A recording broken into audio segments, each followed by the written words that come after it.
الحمد لله الذي جعل الحمد مفتاحا لذكره سببا للمزيد من فضله ودليلا على آلائه وعظمته والصلاة والسلام على عبده وأمين وحيه وخاتم رسله سيدنا ومولانا أبي القاسم محمد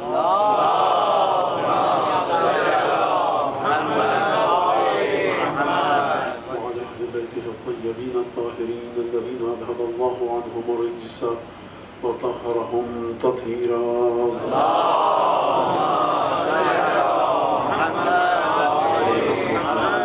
أعدائهم أجمعين. أما بعد فقد قال الله الحكيم في كتابه المجيد: أعوذ بالله من الشيطان الرجيم وما خلقت الجن والإنس إلا ليعبدون ما أريد منهم من رزق وما أريد أن يطعمون إن الله هو الرزاق ذو القوة المتين. درود محمد وعلى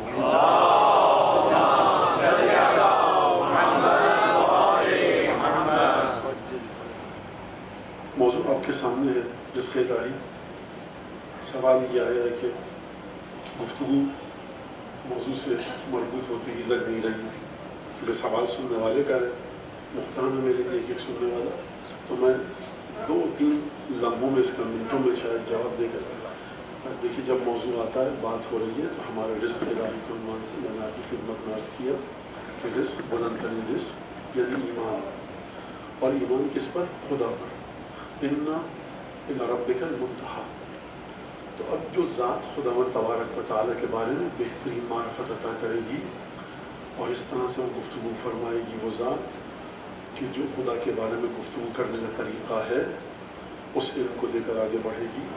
اس علم کے سلسلے میں جہل کی علامتیں بتائے گی، علم کی نشانیاں بتائے گی، کس طرح سے پروردگار عالم کا وجود ہے. اور اس مشکل ترین کٹھن ترین مرحلے کو جو ذات طے کرے وہ ذات جو کسی کو دکھائی نہ دے، سنائی نہ دے، سون نہ سکے، چکھ نہ سکے. میں نے آپ کے سامنے عرض کیا ہر موضوع پر آپ گفتگو کریں، موضوع پر گرفت چاہیے، وہ زبان آنی چاہیے آپ کو جس میں آپ بات کرنا چاہتے ہیں. لیکن واحد شاید بلکہ یقیناً خدا کی ذات ایسی ہے کہ آپ کو اس میں بہادری بھی درکار ہے، شجاعت بھی درکار ہے. آپ کہہ رہے ہیں کہ میں خداوند تبارک و تعالیٰ کی طرف سے امام ہوں. جناب امیر فرما رہے ہیں میں منصوص من اللہ ہوں، خدا کی ذات کی جانب سے ہوں. اور پھر آپ خدا کی ذات کی تفسیر اس طرح سے کریں کہ کل جو میں نے مولانا روم کا شعر آپ کے سامنے پڑھا کہ کس نے شعر دیکھا ہے نہ جس کی دم ہے، نہ پیر ہے، نہ یال ہے، نہ کوپال ہے، نہ پیٹ ہے. یعنی کون سا خدا نہ جس کا ہاتھ ہے، نہ جس کا دل ہے، نہ قلب ہے، نہ شعور ہے، نہ ترک ہے، کہاں ہے؟ پھر یہ کس طرح سے؟ تو سرکار آپ بچے کو بھی جب بتاتے ہیں تو آپ ڈر جاتے ہیں کہ ہم بچوں کو کس طرح سے خدا کے بارے میں بتائیں کہ بچے کے ذہن میں اعتراض نہ آ جائے. اور نور ہے خدا اس لائٹ کی طرح، بیٹا اس سے بھی زیادہ. اب جناب امیر اسی بات کو پوری شجاعت اور بہادری کے ساتھ منبر پر بیٹھ کے بیان فرما رہے ہیں کہ وہ ذات جس کو کسی نے نہیں دیکھا اس کو ہم اس طرح سے بیان کریں گے کہ جوش مالی آبادی کا جو میں نے کل شعر پڑھا کہ خدا کے بارے میں اس طرح سے گفتگو کر اے مولا کائنات، تو اس طرح سے گفتگو کر کہ گوشے بشر کو چشم حقیقت نگر بنا.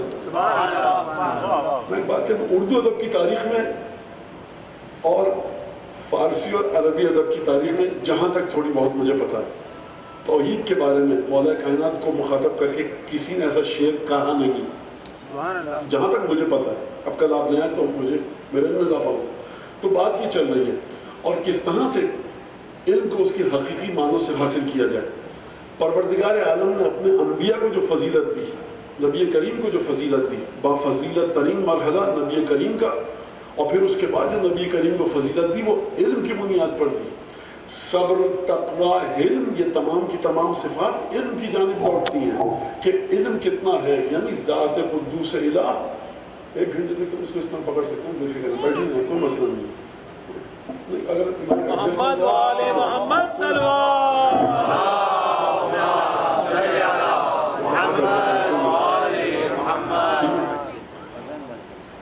اس کو ہاتھ نہیں لگا سکتے، وہ بھی خراب ہو جائے. صحیح ہے، بس ٹھیک ہے، ٹھیک ہے، ٹھیک ہے.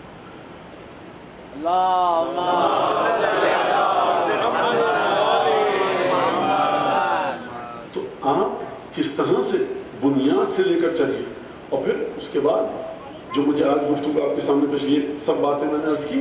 اور پھر مولا کائنات کی علم کی وسعت جو ہم تک آئی کہ ایک دفعہ کل ایک سوال کوئی کسی کے ذہن میں آیا کہ یہ دونوں خود ایک نہیں ہے. جہاں پر مولا کائنات اپنے کاتب ابو رافع کو بتا رہے ہیں کہ جو میں نے عرض کیا تھا کہ الق دواتک وعطن جلفت قلمک وقرب بین الحروف وفرد بین السطور فإنها اجدر لصباحت الخط. کس طرح سے بتا رہے ہیں؟ وہ یہ بتا رہے ہیں کہ دیکھو جب قلم کو چھیلو، خوب توجہ کیجیے گا، علی بن ابی طالب کی نگاہ کتنی باریک ہے. فرمانے جب انک پاٹ میں تم لکھنا شروع کرو، اپنے کاتب سے کہہ رہے ہیں، تم جب انک پاٹ میں لکھنا شروع کرو تو اس میں ستلی کا ایک گولا سا بنا کر ڈال دیا کرو. کیوں؟ یہ شخص کہاں پہ خطاطی سیکھی ہے اس نے؟ یہ رسول خدا کا شاگرد ہے. آپ تو کہتے ہیں رسول خدا لکھنا ہی نہیں جانتے تھے. بخدا اگر ذات علی بن ابی طالب نہیں ہوتی، رسول خدا کے کمالات ظاہر نہیں ہو سکتے. یہ احسان پیدا امت مسلمہ پر. ستلی، پٹسن، جھوٹ ڈالو. کیوں؟ جو لوگ خطاطی کرتے ہیں، جانتے ہیں، سیکھ چکے ہیں، وہ جانتے ہیں کہ جب آپ ڈبوئیں گے، ڈپ کریں گے لکڑی کے قلم کو، تو انک اور روشنائی بہت زیادہ لگ کر آ جائے گی، حروف پھیل جائیں گے. کم لگ کر آئے گی، قلم پہ سے جلدی سے روشنائی ختم ہو جائے گی. اگر اس میں رسی ڈلی ہوئی ہو، باریک دھاگے کی ایک گٹھلی کہیے، ایک گولی سی کہیے بنا کر، ایک گتھی کہیے بنا کر، تو پھر جتنا آپ قلم میں ڈبوئیں گے اضافی روشنائی کو وہ ستلی جذب کر دے گی. الق دواتک. پھر فرمایا اطل جلفت قلمک. اب اس کے کیونکہ کل یہ ایک سین میں سوال آیا کسی کی، دونوں ایک خطبے نہیں، اور کل میں جلدی میں اس پر بات نہیں کر سکا. فرمایا اطل جلفت قلمک. ایک دفعہ آپ کہتے ہیں قلم کی نوک کو باریک رکھو، ایک دفعہ کہتے ہیں اطل. اطل نکلا اطالے سے. اطالے کا مطلب ہے طول دینا. کیا مطلب؟ جب آپ قلم کو چھینے، مولا یہ نہیں کہہ رہا نوک کو باریک رکھو. نتیجہ مولا کے کلام کا وہی ہے کہ نوک کو باریک رکھو، لیکن علی بن ابی طالب یہ نہیں کہہ رہا کہ نوک کو باریک رکھو، بلکہ فرمایا اطل جلفت قلمک. جب چھیلو تو اس طرح سے چھیلو کہ وہ جو چھیلن اور قلامہ جو لکڑی کا ٹکڑا اترے وہ اسپائرل شیپ میں، اسپرنگ کی شیپ میں بڑا لمبا اتارو، نوک باریک ہوگی. یا علی نوک تو باریک ویسے ہی ہوگی اگر آپ آخری نوک پہ جا کر اس کو چھیلتے نوک باریک. یہ اطل جلفت قلمک کیوں کہا؟ کیونکہ جب آپ اطل جلفت قلمک، نوک بہت باریک ہوگی، قلم کو آپ اپنے ہاتھ میں پکڑیں گے تو آپ کو حروف دکھ رہے ہوں گے کہ کہاں پر کون سا حروف ہے. یہ ذات ہے. کس بات کی بات؟ جب توحید کے بارے میں علی بن ابی طالب بات کریں اس طرح سے سب کی توحید ٹاپتی رہ جائے. علی بن ابی طالب کی توحید آسمان پر معراج پر دکھائی ہے. جب قلم کے بارے میں بات کریں اطل جلفت قلمک، یا علی نوک کو باریک رکھو. ضیق رأس القلم کہہ سکتے تھے. حدد رأس القلم عربی میں ہے، اب مجھے آ رہا ہے، امین مومن کو نہیں آتا ہوگا یہ لفظ. حدد رأس قلمک، تیز کر کے رکھو. فرمایا اطل جلفت قلمک. کیا ادب ہے، کیا فصاحت ہے، کیا بلاغت ہے، اور کس طرح سے عجیب جملہ ہے. یعنی واقعی جب بھی میں یہ پڑھتا ہوں عجیب سا ہے، کھینچ کے اتارو اس کو، لمبا ایک ٹکڑا اترے. قرمت بین الحروف، حروف کے درمیان فاصلہ کم رکھو. وفرج بین السطور، سطروں کے درمیان فاصلہ زیادہ رکھو. فإنها أجدر لصباحة الخط، یہ زیادہ شائستہ ہے، یہ زیادہ اپروپریٹ، بچوں کے لیے لفظ یہ استعمال کر رہا ہوں، یہ زیادہ شائستہ ہے، خوب ہے تمہاری لکھائی کی خوبصورتی کے لیے. اور یہ ابو رافع کاتب معمولی کاتب نہیں، بڑا زبردست کاتب ہے. یہ اس قصہ آگے تو سن لیجئے کہ کہنا ہے یا علی، یہ جو کوفے میں ایک شخص آتا ہے، یہ ایک خارجی ہے، ابن کوا، تو یہ آتا ہے قنوت میں آپ پر لان کرتا ہے مسجد کوفہ میں. یہ گیا ابن کوا کا، یا علی میرا وظیفہ کٹ چکا ہے، بیت المال سے جو سوشل سیکورٹی الاؤنس ملتا تو کٹ چکا ہے. کہا کس نے کاٹا؟ کہا آپ کے کاتب نے، جس کے ساتھ مولانا نے گفتگو کی ہے. کہا بھائی کیوں کاٹ دیا تم نے وظیفہ اس کا؟ کہا کہ مسجد کوفہ میں آپ کیا آپ پہ لعنت کرتا ہے، میں تو نہیں دے رہا اس کو.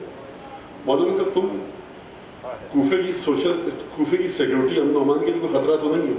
لوگوں کی جان مال عزت تمہارے ہاتھوں محفوظ ہے کہ نہیں؟ کہا کہ ہاں. کہا لگاؤ اس کا وظیفہ. علی بن ابی طالب کے نقش قدم پر چلنے کی توفیق دے. ہم کو خاک توفیق دے. علی بن ابی طالب کے نقش قدم کو آپ سمجھ لیجیے، پہلے چلنے کی بات میں کیجیے. کہ یعنی کبھی کبھی لوگ جب آ کر گفتگو کرتے تھے کسی کو یقین نہیں ہوتا تھا کہ یہ خلیفہ وقت ہے. ایک دیہاتی بدو سے اس طرح سے پیار اور محبت کے ساتھ امیر مومنین بات کرتے تھے. یہاں پر ہم اور آپ اگر مہنگی گاڑی سے اترے تو گردن میں پڑا ہوتا ہے سیاح، اور پھر چاہتے ہیں علی بن ابی طالب کی معرفت سرکار نہیں آئے گی، فضول باتیں تگ و دو کر رہے ہیں. علی بن ابی طالب یعنی بندگی، یعنی تواضع، جب زیارت کے لیے جانے کا حکم ہے علی بن ابی طالب کے لیے تو مجھے یاد دلایا میرا کہا نہیں، امام صادق کا کہا ہوا یہ فرمان ہے، لیکن ایک بندہ مومن نے یاد دلایا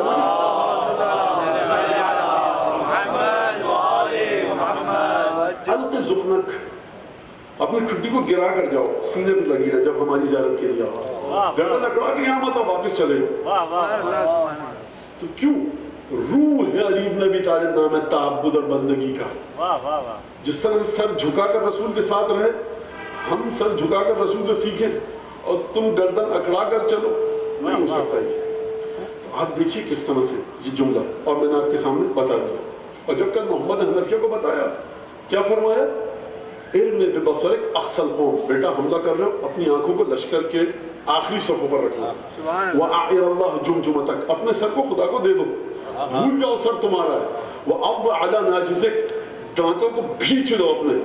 نفسیاتی حربہ بھی بتا رہے ہیں، خدا کے ساتھ تعلق بھی بتا رہے ہیں، اور جنگ کا گر بھی بتا رہے ہیں۔ ہے کوئی جو ایک جملے میں تین طرف متوجہ کرے اپنے بیٹے کو؟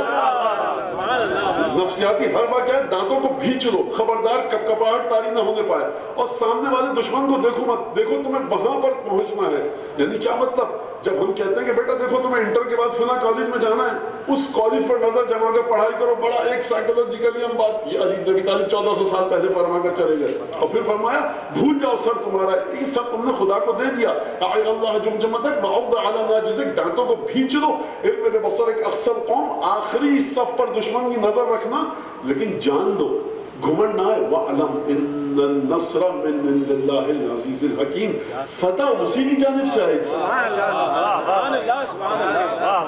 اب آپ اس کو، اب مجھے ہر جملے کے بعد یہ بتانا پڑے گا اس کا رزق الہی سے کیا ربط ہے؟ سرکار میں تو رزق الہی سے ربط یہ ہے کہ جو ہستی توحید کے بارے میں بات اس طرح سے کرے، متکلم اللہ برویت، ثانو اللہ بالجارحۃ، بصیر اللہ یوسف بالحادثہ، رحیم اللہ یوسف بالرقہ، کبیر اللہ یوسف بالجفا، لطیف اللہ یوسف بالخفا، جو اس طرح سے بات کرے، پھر اس کے بعد وہ خطاطی کے بارے میں بات کرے، پھر اس کے بعد وہ بات کرے توحید کے بارے میں، پھر لشکر پر حملہ کرنے کے بارے میں، اور جب لوگ یہ پوچھیں کہ یادی یہ بتائیے آپ ہمیشہ جنگ میں خچر پر سوار ہوتے ہیں، گھوڑے پر سوار کیوں نہیں ہوتے؟ تو لمبی چوڑی داستان ہے، لا اريد من يفر عني، دیکھو لا اتبع من يفر عني ولا افر من يريدني، جو بھاگ کے جاتا ہے مجھ سے مجھے اس کا پیچھا نہیں کرنا، اور جو مجھ پر آتا ہے مجھے اس سے نہیں بھاگنا۔ گھوڑا رکھیے تیز رفتار، گھوڑا جنگ کے میدان میں تم بھاگ گیا، تم نہیں لڑنا چاہ رہے، نے معاف کر دیا، چاہو چلے جاؤ، تم کیوں بھاگے تمہارے پیچھے، اور تم حملہ کرنے آ رہے ہو تب بھی ہمیں ضرورت نہیں۔ آپ دیکھیں فصاحت و بلاغت کس طرح سے، تو یہ میں بتا کیوں رہا ہوں؟ بتا اس لیے رہا ہوں کہ جو اتنے مختلف موضوعات کے درمیان جب بھی آئے، ایک جسارت ہے جناب امیر کی بارگاہ میں یہ کہنا، لیکن مجھے کہنے دیجئے میں کیا کروں، لگتا ہے کہ جناب امیر جب جنگ پر گفتگو کر رہے ہیں تو ان سے بڑا کوئی سپہ سالار نہ ہے، توحید پر گفتگو، بچے کو اپنے کاتب کو خطاطی سکھا رہے ہیں، کس طرح سے بات کر رہے ہیں، کس طرح سے گفتگو فرما رہے ہیں جناب امیر المومنین، یہ سلسلہ۔ لیکن معراج کہاں پر نظر آتی ہے؟ سارا مسئلہ یہ ہے، معراج کہاں پر ہے؟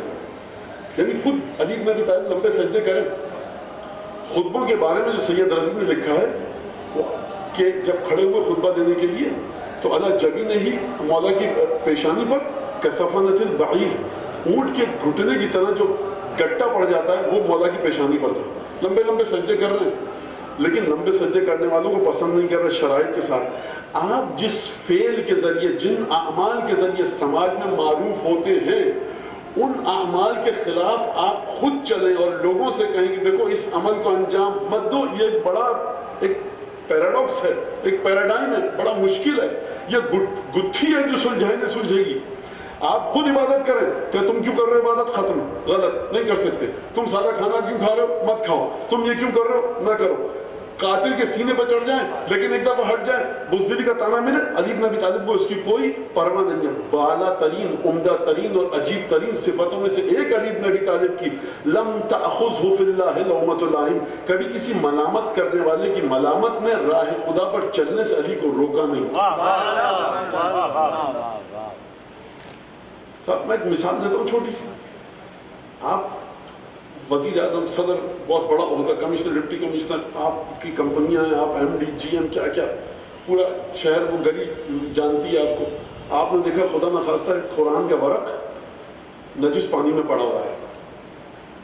کتنے لوگ ہوں گے جو آستین چڑھا کر اٹھانے کی جرت کریں گے؟ لوگ کیا کہیں گے؟ یہ بہت سادی سی مثال ہے. مثال علی بن ابی طالب نے بہت آگے کی ہے جو زندگی میں آئی. تو کیا مطلب ہے اس کا؟ مطلب یہ ہے کہ رزق الہی اگر آپ کو لینا ہے تو ایسا رزق جو منسوب ہو پروردگار عالم سے. رزق نوح کا بیٹا خدا نے دیا تھا، رزق الہی تھا. قابیل خدا نے عطا کیا تھا جناب آدم کو، رزق الہی تھا. نوح کو جو بیویاں ملی اور لوط کو، دونوں رزق خدا کی طرف سے آئی تھی. خدا کے حکم کے مطابق حلال کیا تھا، خدا کے حکم کے مطابق نکاح پڑھا گیا تھا.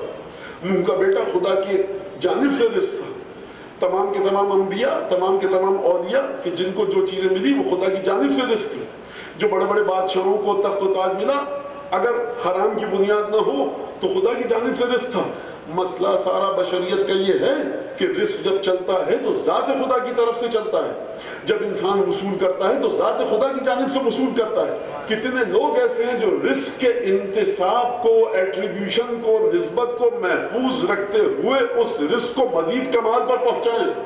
حسن حسین رزق ہیں خدا کی جانب سے امیر المومنین اور رسول اللہ کو، لیکن اس گھر میں بھیجا اور پھر اس کے بعد جو ہماری ایک بڑا عجیب سا جملہ ہے کہ تربیت کس گھر میں ہوئی، کس آغوش میں پروان چڑھے.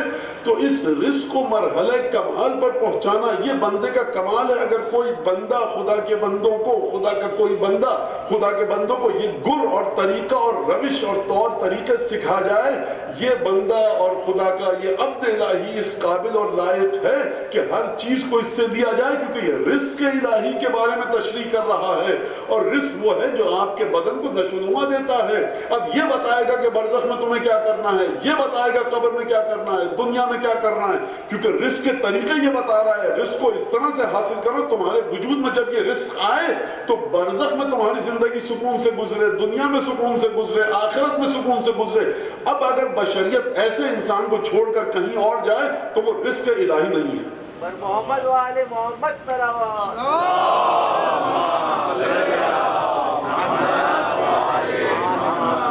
نعرہ دیگر نعرہ سلوات.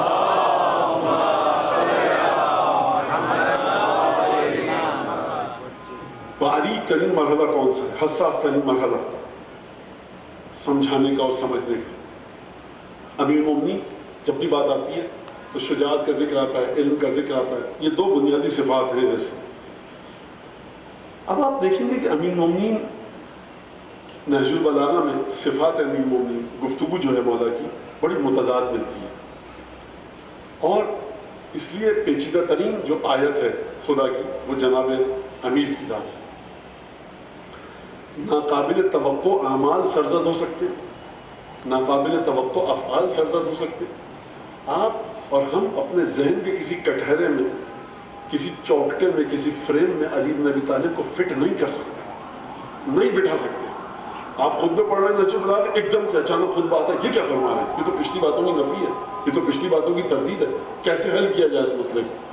یہ ایک بڑی عجیب بات ہے. اور خود یہ ایک موضوع ہے کہ کوئی بشر اپنے علم کا اس طرح سے اظہار کرے کہ اس کے علم کو آپ کسی خاص زاویے سے دیکھ نہ پائیں. میں نہیں کہہ رہا بالکل ہمیشہ ایسا ہے، لیکن بہرحال ایک چیز ہمیں اہل بیت سے ملی ہے جو بڑی عجیب ہے. سورہ عباسہ کی 24ویں آیت ہے. پھر کیا ہوں رزق الہی، کھانا، غذا. اب وہ سمجھ لیں آپ کہ رب کیا ہے. پھر سوال آ جائے گا مولانا رب کیا تھا تقریبا. دیکھیے بات میں کروں، رب تو آپ دیجیے.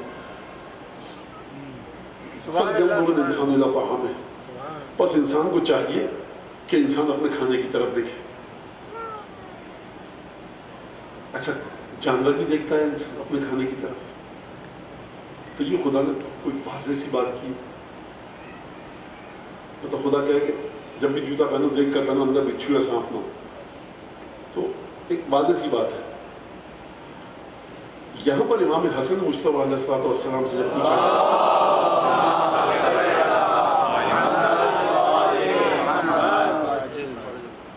عجیب روایت ہے، خوبصورت، بہت مختصر اور بہت عجیب.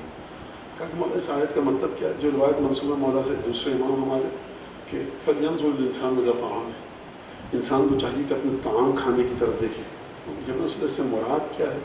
فرمایا اَيْ إِلَىٰ عِلْمِ عَمَّنْ يَأْخُذُهُ، انسان دیکھے کہ اپنے علم کو کس سے حاصل کر رہا ہے. اب علم کا کھانے سے تعلق کیا ہے؟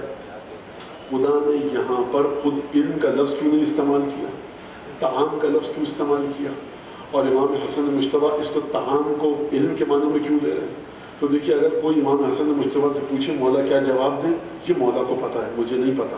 لیکن ہم سطح انسانی پر رہ کر، لغت پر دیکھ کر، ایک کامن سینس کے طور پر جو اس طعام کا معنی ہے اور پھر اس کے ساتھ بشر کی جو زندگی ہے اس کے بارے میں بات کریں تو پھر ہم ایک بات کر سکتے ہیں، اور پھر امام کی حدیث کی روشنی میں ہم اس بات کو آگے بڑھائیں گے. اگر یہ بات طے ہے کہ یہ کائنات ہیومن سینٹرک ہے، محور اس کا انسان، ایک گفتگو ہے علماء کے درمیان مختلف مذاہب کے ساتھ، یہ کائنات انسانی محور پر ہے یا نہیں. آپ لوگ شاید سن کے مسکرائیں اور ہنسیں. آپ کیوں کہتے ہیں کہ ہم اشرف المخلوقات ہیں؟ بھائی بھینس کیوں نہیں کہہ سکتی کہ میں اشرف المخلوقات ہوں؟ کہاں پر لکھا ہوا ہے یہ؟ قرآن میں کہیں نہیں ہے اشرف المخلوقات انسان. اچھا ان کے لیے ہو سکتا ہے کوئی نبی آیا ہو، جانوروں کے لیے، حیوانات کے لیے. دیکھیے فلسفی جب آ کر بات کرتا ہے تو ان چیزوں کے خطوط پر نہیں چلتا جن کو ہم اور آپ بالکل مسلم سمجھ کے بیٹھے ہوئے. وہ کہتے ہیں اس کا جواب دیجیے آپ مجھے. یہ ایک بڑی عجیب گفتگو ہے. اور پھر اس کا علماء نے جواب دیا کہ واحد مخلوق جو خدا کی، جس کے لیے ملک و ملکوت و غیب و برزخ و قیامت و حساب کتاب ہے، اور جس کو ہمیشہ یہ کھوج ہے کہ میں کہاں سے آیا ہوں، کہاں جاؤں گا، میرے رشتہ دار جو مر گئے وہ کہاں پر گئے. خود فطرت میں سوال کا جواب اس بات کی دلیل ہے کہ صرف انسان ہے کہ جس کو برزخ درپیش آئے گی، قبر و قیامت درپیش آئے گی. اور ہر مذہب کا ماننے والا پریشان رہتا ہے کہ میرے مردے کا، میری میت کا، جو میرا والدین، بھائی، ماں باپ، رشتہ دار مر گئے ہیں، قبر میں ان کے ساتھ کیا ہو رہا ہے. یہ ایک سوال ہے مذاہب کے ماننے والوں کے لیے. لہٰذا جب یہ سوال ہے تو اس کا مطلب یہ کہ آپ کی زندگی موت پر آ کر ختم نہیں ہو جاتی، بلکہ اسٹیٹ آف لائف یا اسٹیٹس لائف کا تبدیل ہو جاتا ہے. اس اسٹیٹس کے اندر سمجھنے کے لیے قدیم مصر میں جائیے گا، زیتون کا تیل، شہد، کھانا پینا، کپڑا لتا، اور بعض جگہ کنیزوں اور غلاموں تک کو دفن کر دیا جاتا تھا. تو ان کے ذہن میں حیات پس از ممات، موت کے بعد کی زندگی کا تصور تھا. وہ کھجور رکھتے تھے، وہ زیتون رکھتے تھے، وہ تمام چیزیں رکھتے تھے تاکہ وہ اٹھ کر کھا سکے. تصور خطا پر چل پڑا تھا لیکن بنیادی تصور صحیح تھا. اس کا مطلب یہ ہے کہ قیامت کا، قبر کا تصور انسان کے پاس ہے. جب انسان کے پاس ہے تو پھر رزق کی گفتگو صرف اس دنیا کے حوالے سے نہیں ہوگی کہ دال، چاول، غلہ، اناج، یہ سب چیزیں کھائیے، بلکہ رزق کی گفتگو وہاں تک جائے گی کہ جہاں تک آپ کا وجود ایگزسٹ کرتا ہے، موجود ہے. یہ وجود ایک طرح کا ہے، مرنے کے بعد وجود ایک طرح کا بالکل مختلف ہے. اگر وجود مختلف ہے تو رزق مختلف ہوگا. یہاں پر اس کھانے کو دیکھیے، وہاں پر اس کھانے کو دیکھیے کہ جس کے بل بوتے پر آپ کی زندگی آگے بڑھے گی. لہٰذا علم وہ چیز ہے کہ جو دنیاوی رزق کی بہتری معین کرتی ہے، اور علم ہی وہ چیز ہے جو برزخ کے رزق کی بہتری کو بھی معین کرتی ہے. محمد والے محمد صلوات.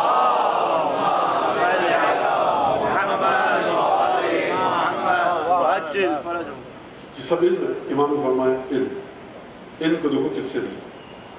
جب علم کی بات آئی تو پھر ظاہر سی بات ہے کہ امام حسنی کی ایک حدیث علیہ الصلوۃ والسلام کے ساتھ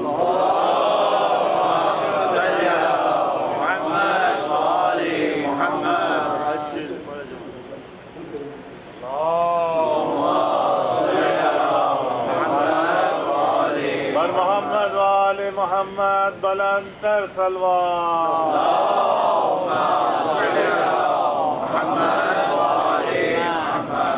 اب یہاں سے غذا، طعام، یہ دال، دلیا، روٹی، اناج، غلہ، پھل پھل والی، گوشت، جو بھی ہم کھاتے ہیں، اس کا ایک تعلق سمجھ میں آیا علم کے ساتھ. غذا سب سے بہتر کون سی ہوتی ہے اگر آپ سے پوچھا جائے؟ بچے کہیں گے فلاں چیز جو آج کل آپ لوگ کہتے ہیں، اس کا نام ہے بڑا مناسب تو نہیں ہے کھانے کے لحاظ سے، لیکن جنک فوڈ کو نہیں کہنا چاہیے جنک، لیکن بہرحال وہ اپنے اثرات کے لحاظ سے جنک ہوتا ہے. تو بچے یہ سب جو دنیا آج کل چل رہا ہے فاسٹ فوڈ وغیرہ، اس کا نام دیں گے. آپ ایک ذرا پختہ عمر کے انسان سے پوچھیں گے وہ کچھ اور نام دے گا. لیکن ان تمام چیزوں کو ہٹا کر اگر آپ کہیں میں ایک جملہ کہوں تو آپ سب متفق ہوں گے کہ بہترین کھانا وہ ہے کہ جو آرگینک ہو. یہ سائنٹسٹ کہتے ہیں، میں نہیں کہتا. صحیح. آرگینک کا مطلب کیا؟ یعنی کہ جس کے اندر بہت سادے سے الفاظ میں جس میں باہر کی کسی چیز کی آمیزش نہ ہو. اچھا آرگینک سیب لایا آپ رکھ دیا، سڑ گیا، کیڑے لگ گئے اس میں، اب بھی صحیح ہے کہ یہ آرگینک ہے؟ نہیں، سڑ گیا، مت کھائیے. اچھا کہاں سے لیجیے؟ کیسے پتہ لگے گا آرگینک ہے؟ آپ کے گھر میں مائکروسکوپ ہے، لیب ہے آپ کے پاس، جو آپ مولانا فلاں جگہ سے لیتے ہیں، بڑا معتبر انسان. تو آپ نے علم کے تمام مراحل کو دیکھا، وہاں سے آیا اسٹیکر یہ ہے. آپ علم کو کہاں سے لیں گے؟ علم آرگینک ہو، سڑا بنا ہو، کیڑے نہ لگے، ایسی جگہ سے لے کے جہاں ٹیگ ایسا لگا ہو، جس کے اندر کوئی ایسی آمیزش نہ ہو، جس کے اندر کوئی خطا نہ ہو، جس میں کوئی غلطی نہ ہو. تو اگر علم ایسا ہے، اگر کھانا ایسا ہے، سب آپ نے سیب کھا لیا، فرٹیلائزر ڈلا ہوا گرین ہاؤس کا، جس کو برفانی جگہ پر فرض کیجئے کہ خزاں کا موسم ہے، سیب اس وقت نکلتے ہیں، آپ نے کراچی میں گرین ہاؤس بنایا، ٹیمپریچر مینٹین کیا، اور آپ واہ سبحان اللہ. کسی زمانے میں امارت کی علامت ہوتا تھا بے موسم کے پھل کھانا، اب حماقت کی علامت ہے. کیوں تھا اس وقت امارت کی علامت اور اب حماقت کیوں ہے؟ آپ کا علم نہیں تھا نا آپ کو. اب سمجھا امام حسن مجتبیٰ کی حدیث کی گہرائی. سمجھا نا، یہ دسمبر کا مہینہ عام برازیل سے منگوائے، بڑا آپ نے سینہ تان دیکھا. یہ عام اس وقت یمن سے منگوائے ہیں. یہ اس وقت تو جنوری چل رہا ہے، عام کہاں سے اتنے تازہ؟ کینیا سے منگوائے. اب کینیا کے لوگوں کو کھانے دیجیے، آپ یہاں پر اپنے علاقے کے ویدر اور موسم کے مطابق پھل کھائیے. تو آپ نے توجہ کی، جو چیز بڑی اچھی سمجھی جاتی تھی، علم آگے بڑھا، اب وہ حماقت کی علامت سمجھی جاتی ہے. اور پھر یہ مثال اگر آپ سمجھ گئے تو اب آپ دیکھیے کہ امام حسن مجتبیٰ نے کیا حدیث میں فرمایا کہ عجب تو مجھے تعجب ہے اس بات پر، لمن یفکر فی مأکولہ فیجنب، تعجب ہے مجھے اس شخص پر کہ جو سوچتا ہے اپنے کھانے کے بارے میں، فیجنب اجتناب کرتا ہے، پرہیز کرتا ہے. کس سے؟ کہ جو اگر کھا لے وہ تو اس کے پیٹ میں ما یوزی بطنہ، اذیت دے گا، تکلیف دے گا. یہ کھانا کھاؤں گا تکلیف، کوئی سونگ رہا ہے، کوئی رنگ دیکھ رہا ہے، کوئی کچھ. تو بہرحال یہ ہمیں صحیح نہیں لگا، ہم نے اس کو پھینک دیا، کھانا نہیں کھایا. تفکر کر رہا ہے کھانے کے بارے میں، پیٹ میں تکلیف ہوئی، 2 دن میں صحیح ہو جائے گی. وَلَا يُفَكِّرْ فِي مَعْقُولِهِ، لیکن ان چیزوں کے بارے میں نہیں سوچتا کہ جو اس کی عقل کی غذا ہے. سبحان اللہ. وَيُرْضِي صَدْرَهُ، جو اس کے سینے میں چلا جائے گا تو شک میں مبتلا کرے گا. یعنی یہ انسان اپنے معدے کے بارے میں زیادہ فکر مند ہے، اپنے قلب اور روح اور دل اور نفس کے سلسلے میں اس سے زیادہ شک سے نہیں گھبرا رہا کہ میرے اندر ایک شک کی کیفیت آ جائے گی، پیٹ میں درد ہو جائے گا، طبیعت خراب ہو جائے گی، مزاج بگڑ جائے گا. تو آپ نے دیکھا کہ امام حسن مجتبیٰ نے فرمایا لہٰذا علم کو کہاں سے لیا جائے کہ جو سینوں میں شک کو پیدا نہ کرے، ایک اس انداز سے علم کو لیا جائے. اب اگر آپ چل کر دیکھیں امیر المومنین کی بارگاہ میں نہج البلاغہ میں، تو مولا کائنات جب علم کے اوپر گفتگو فرما رہے ہیں، وہ میں گفتگو مجھے پہلے کبھی یہاں پیش کی گئی، لیکن بہرحال یہ کہہ دیا جائے تو پھر تو سب چیزیں بند ہو جائیں گی. دوبارہ سنیے اس کو. کافی سال ہو گئے میرے خیال سے اس کو یہاں پر گفتگو ہوئے ہوئے، لیکن اس کو رب دینا ہے مجھے اپنے موضوع سے. تو مولا کائنات واقعہ آپ کے سامنے 10ویں دفعہ سناؤں گا، لیکن بچے بھی ہیں. کمیل کا ہاتھ پکڑا اور ایک دفعہ چلے گئے شہر سے باہر رات کی تاریکی میں. فلما اصحر تنفس الصعدا، لمبی سانس لی، اور اس کے بعد صحرا میں جب نکل گئے اور مولا کائنات نے پھر علم کے اوپر گفتگو کرنی شروع کی. اور پھر اس میں ایک جملہ فرمایا کہ کمیل دیکھو فاحفظ عنی ما اقول، خوب اچھی طرح سے یاد کر لو، اس کو حفظ کر لو جو میں تمہیں بتا رہا ہوں. یہ نہیں کہا مولانا کہ فاسمع منی ما اقول، سن لو اچھی طرح سے جو بتا رہا ہوں، سنو نہیں، حفظ کرو، تمہارے ذہن میں ہے. تو کمیل بہرحال اب دعا کمیل ان سے منسوب ہے، اور وہ بھی ایک رزق ہے ہمارا جو جناب کمیل کے ذریعے ہم تک آیا. پھر اس کے بعد مولا کائنات نے گفتگو کرنا شروع کی، اور وہاں پر ایک جملہ کہا کہ کل اناء یضیق بما فیہ، ہر برتن میں جب بھی کوئی چیز ڈالو اس کی گنجائش کم ہو جاتی ہے. الا ظرف العلم فانه يتسع بما فيه، مگر علم کا برتن اس میں جتنا ڈالو یہ اپنی گنجائش کو پھیلاتا رہتا ہے. تو مولا کائنات کیا فرما رہے ہیں؟ یعنی ہر نیا علم صرف اور صرف علم کی خاصیت ہے یہ، اور قلب کی، کہ جتنا اس میں علم ڈالتے رہو یہ خود بخود علم آ کر جو کہ مظروف ہے اپنے ظرف کی گنجائش کو بڑھاتا ہے. بچوں کے لیے یہ بچوں کے جملہ کو مظروف یعنی یہ پانی، ظرف یعنی یہ گلاس. اگر آپ اس گلاس میں پانی ڈالیں اور ڈالتے رہیں لبریز ہو کر بہنے لگے گا. کیا کر رہے ہیں آپ؟ یہ اس میں گنجائش نہیں ہے. اچھا کوئی گلاس آپ کے پاس ایسا ہے جس میں آپ جتنا پانی ڈالیں وہ پھیلتا رہے، تو یہ گلاس کا معجزہ ہے یا پانی کا؟ گلاس کا بھی معجزہ ہے، کیونکہ گلاس میں خاصیت ہے کہ درک کر رہا ہے کہ میرے اندر یہ پانی آ رہا ہے. اور پانی کا بھی معجزہ ہے کہ وہ اس گلاس میں جا کر اعلان کر رہا ہے کہ میں وہ والا پانی ہوں. لہذا جب قلب کی وسعت بڑھ رہی ہے تو قلب میں یہ صلاحیت ہے نا، کمپیٹنٹ ہے، یہ ایلیجبلٹی ہے، یہ شائستگی ہے، یہ طاقت ہے کہ وہ درک کر کے اپنے وجود کو بڑھاتی رہے.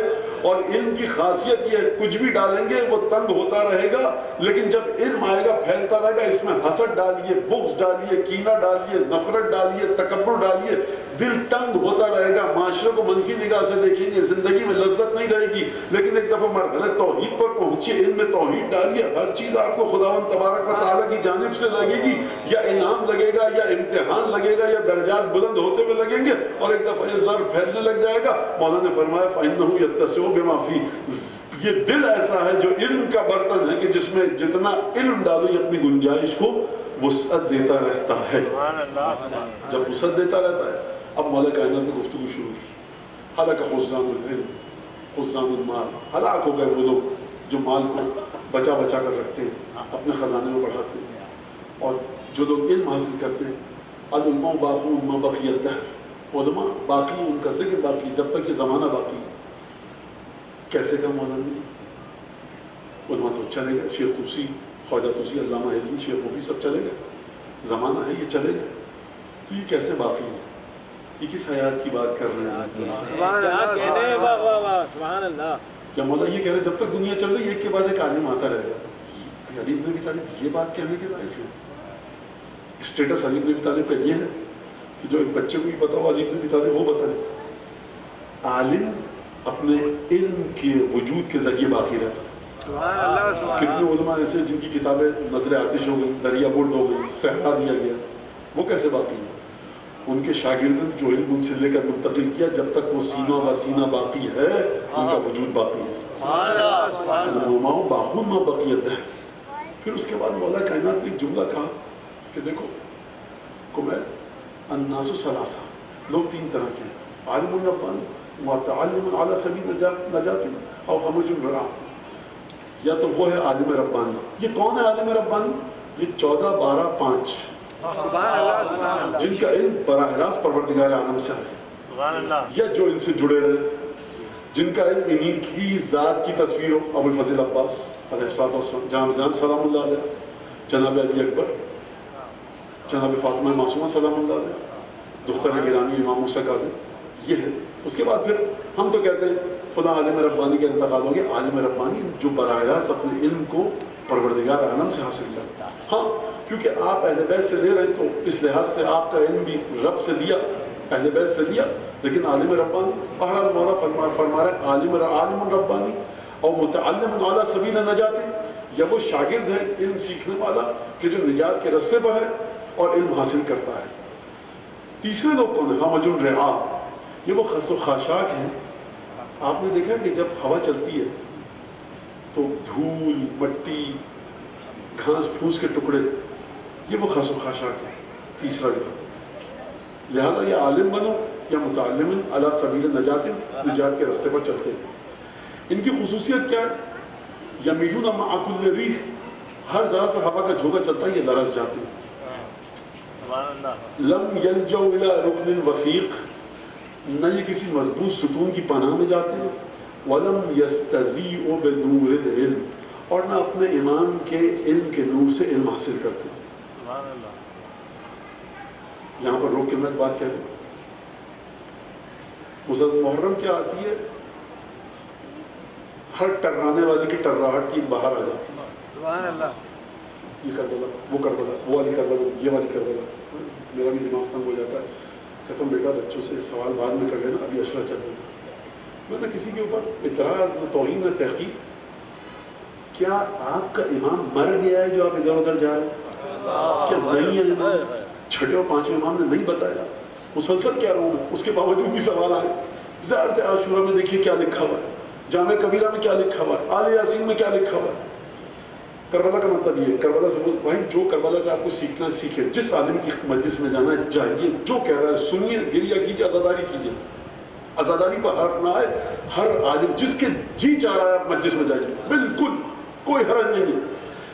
جب مولا کائنات کہہ رہے ہیں لم یلجو برکن وسیع ولم یستضیع بنور العلم، اس خس و خاشاک کی طرح لیکن نہ بنیے کہ جو ہر ہوا کے جھونکے سے چل پڑے ہل پڑے، بلکہ کسی مضبوط ستون کی پناہ میں جائیے کہ اپنے امام کے نور سے، علم کے نور سے نورانیت کو حاصل کیجیے. وہ کہاں پر ملے گا؟ جو عالم امامے والا، شیروانی ٹوپی والا، مرثیہ خان، شاعر، قصیدہ خان، قصیدہ نویس، مرثیہ نویس، جو بھی کہے کہ کربلا کا معنی یہ ہے کہ سرکار ایک چھوٹا سا سوال، کس حدیث سے نکلا، کس زیارت سے نکلا، سبحان اللہ، کس زیارت سے نکلا، کون سے جملے سے نکلا. اچھا پھر آپ سے کہہ دیا آپ بیٹھ مت جائیے گا، پھر آپ کسی دوسرے میں پوچھیں گے یہ معنی ہے. سرکار آپ 15-20 دن 25 دن لگا دیتے ہیں نا، گھر میں شادی بیاہ ہوتا ہے تو جوڑے کے لیے کہاں سے سلوائیں. تو یہ دنیاوی معاملات ہیں، تو دینی معاملات میں بھی ذرا سنجیدگی اختیار کیجیے، دیکھیے کہ کس سے سیکھ رہے ہیں. جو کربلا کا معنی کر رہا ہے کرنے دیں اس کو، بالکل اس کا اپنا ایک پرسیپشن ہے، زاویہ نگاہ ہے. لیکن کیونکہ مسلسل ایک عجیب مجھ سے سوال کیے جا رہے ہیں اور میں کچھ کہنا چاہ رہا ہوں، کیونکہ میرے پاس نہ کسی کا کوئی، بچے یقیناً سنتے ہیں ادھر ادھر جا کر، تو آپ جا کر زیارت پڑھیں امام حسین علیہ السلام کی، آپ جا کر حدیثیں پڑھیں، تمام وہ چیزیں پڑھیں. کہیں پر ایسے رونے کا فائدہ نہیں، ویسے رونے کا فائدہ نہیں، اس رونے کا فائدہ نہیں. اچھا آپ یہ حدیث میں بتائیے ہم کو کہاں کون سے رونے کی بات ہے. موضوع محمول، یہ چیز ثابت کی گئی روایات میں اس چیز کے لیے. جتنی روایتیں ہر عالم سے مل رہے ہیں آپ پوچھیے کہ امام حسین پر جو گریہ کرے، من بقا علی الحسین سے جتنی روایتیں شروع ہوتی ہیں. بچے گوگل میں بہت اچھا جاتے ہیں، میں ان کے لیے بتا رہا ہوں. من، اچھا ریکارڈ بھی ہو رہا ہے تو اچھی بات ہے. من، میم نون، عربی کا ان کے پاس کی پیڈ ہے تو لکھیں من، بقا، بے کاف اور چھوٹی یہ جس کے نیچے 2 نقطے نہ ہوں. من بقا، علل، عین لام جیسے علی لکھتے ہیں لیکن یا کے نیچے 2 چھوٹے نقطے نہ ہوں. علا، الحسین، اس کو ٹیپ کیجئے، ماریے، جتنی روایتیں آتی ہیں اس کا ترجمہ جس عالم سے پوچھنا ہے پوچھیے. اگر ان حدیثوں میں وہ بات آ رہی ہے جو وہ ساتھ کربلا کوئی بھی بتا رہا ہے تو ٹھیک، نہیں آ رہی تو پھر سرکار آپ لائے کہاں سے؟ کیا کوئی نیا نبی آیا ہے یا 15واں معصوم یا 13واں امام آیا ہے؟ جا کر دیکھیں ادھر سے ادھر سے. اس سے زیادہ میں یہاں پر وقت ضائع کرنا نہیں چاہتا اپنا. تو مولا کائنات فرما رہے ہیں کہ جب یہاں تک بات آئی فرمایا کہ عجیب جملہ ہے، لم یلجو الی رکن وسیع ولم یستضیع بنور العلم، نہ کسی کے علم کی نورانیت حاصل کی اور نہ کسی مضبوط ستون کے پیچھے جا کر پناہ میں آئے. یہ کس مضبوط ستون کی بات ہو رہی ہے؟ سبحان اللہ، سبحان یہ کس علم کے نور کی بات ہو رہی ہے؟ نہج البلاغہ میں فرمایا کہ دیکھو وَأَمَّا أَهْلَ بَيْتِ نَبِيِّكُمْ، اور جہاں تک تمہارے نبی کے گھر والوں کا تعلق ہے، أَنزِلُوهُمْ أَحْسَنَ مَنَازِلِ الْقُرْآنِ، تمہارے نبی کے گھر والوں کو جس اللہ نے قرآن میں جہاں رکھا تم بھی وہیں رکھو. اور جب رکھ دیا رِدُوهُمْ وُرُودَ الْحِيمِ الْعِطَاشِ، پیاس کے مارے جو اونٹ بلبلا رہا ہوتا ہے نا، جب ان کے علوم کے پاس جاؤ تو پیاس کے مارے بلبلاتے ہوئے اونٹ کی طرح ان کے علوم سے سیرابی حاصل کرو. میں نے کہیں اور جگہ پہ کہا تھا کہ خدا نے آپ کو ہم جیسے مولویوں کے رحم و کرم پہ 70-80% مسائل میں نہیں چھوڑا ہے، لیکن جو شخص جو خود چاہتا ہے فکر اس کی غلام رہے تو غلام ہی رہے. آپ کو نہیں کہہ رہا، انسان کی بات کر رہا ہوں. ترقی کیجیے آگے. رینڈملی بغل بچے ایک لفظ کہتے ہیں، اسی طرح سے کھول کے دیکھیے آپ، زیارتیں ہیں ان کا ترجمہ پڑھیے. پھر اس کے بعد فرمایا جو سید رضی نے روایت نقل کی ہے، اشارہ بصدرہ، اپنے سینے کی طرف اشارہ کیا، وَكَإِنَّ هَا هُنَا لَعِلْمًا جَمًّا، یہاں سارے کا سارا علم ٹھاٹے مار. لو وصبت حملة، کاش کوئی ہوتا اس علم کو اٹھانے والا. سبحان اللہ. یعنی آپ کسی ڈاکٹر سے پوچھ لیجیے جا کر، کسی وکیل سے، کسی مؤلف سے، کسی مصنف سے، کسی مجلس پڑھنے والے سے، سرکاری جو آپ بتاتے ہیں باتیں، نکات بتاتے ہیں بڑے اچھے، کس کتاب سے؟ ارے ابھی آپ اوپر آئیے گا تو آپ کو پتہ لگے گا، ایسے تھوڑی بتا سکتے. یہ آپ نے ڈائگنوز کیسے کیا؟ ابھی جلدی ہے تمہارے لیے. کبھی کبھی ہوتا بھی ہے تو بہت آسانی کے ساتھ آپ کو لوگ نہیں بتاتے. سرکار ہمارے بچپن میں نوٹس شیئر نہیں کرتے تھے، کہیں اس کے نمبر بایولوجی کے میں کیمسٹری مجھ سے زیادہ نہ آئے. یہاں پہ یہ شخص ہے کون؟ ان ہاہنا لعلما جما، پورا کا پورا علم یہاں پر ہے. لو وصبت له حملة، کاش کوئی ہوتا اٹھانے والا، میں اس کو یہ علم دے کر جاتا. اور پھر فرمایا بلا اصبت، ہاں ملے مجھے کچھ لوگ، ملے کچھ مجھے، لیکن کیا کس طرح کے ملے لوگ؟ عجیب لوگ تھے، عجیب غریب لوگ تھے.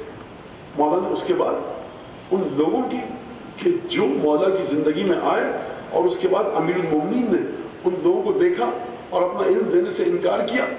یہ جو میں واقعہ پڑھ رہا ہوں یا واقعہ حدیث، اس کے بعد آپ کے ذہن میں سوالات آئیں گے، سوالات آئیں کوئی حرج نہیں، لیکن ان سوالات کو جو میں تصور کر سکتا ہوں کہ امام حسن امام حسین نہیں تھے، جناب زینب نہیں تھی، حضرت عباس بھی تو تھے. سرکار رعایا کی بات ہو رہی ہے، گھر کے بچوں کی بات نہیں ہو رہی. اب یہ میں نے جواب دے دیا اجازتاً، آپ اس کو لے لیجئے. اور وہ تو گھر کے میرا وجود کا حصہ ہے.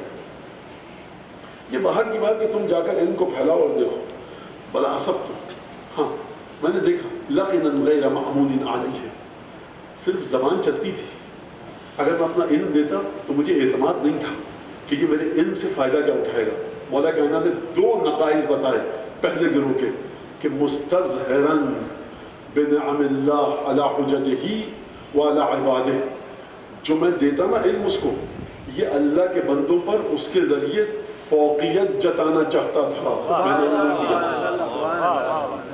یہاں 4 مجھے آیتیں یاد ہو جائیں، 5 حدیثیں، 2 خطبے، ایک عجیب گردن تن جائے گی، اکڑ آ جائے گی. اور آپ کو کیا پتا، امیر مومنین نورانیت چاہتے ہو، علم کی تواضع خاکساری. ابو ذر سلمان و مقداد و قنبر بنو. یہ جو کہا جاتا ہے العلم نور یقذفہ اللہ فی قلب من یشاء، علم نور ہے، خدا جس کے دل میں چاہتا ہے ڈال دیتا ہے. تو یہ یونیورسٹیز کیا کر رہی ہیں؟